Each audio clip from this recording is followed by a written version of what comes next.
హెబ్రీయులు 13:5 మీకు కలిగిన వాడు తృప్తి పొంది ఉండుడి, నిన్ను ఏమాత్రమును విడువను, నిన్ను ఎన్నడూను ఎడబాయను అని ఆయనే చెప్పిన కదా. గుర్తు చేసుకోవాలంట.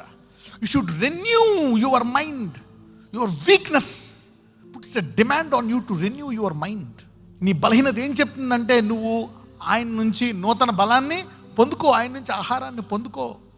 మనం భయం వేస్తుంది, ఎలాగా జాబ్ పోయింది, అయ్యో అది పోయింది, అప్పుల పాలైపోయాం, ఎలాగైపోయాం, ఎలాగా. ఏమైంది, జాబ్ పోతే ఇంకొక జాబ్ ఇస్తాడు.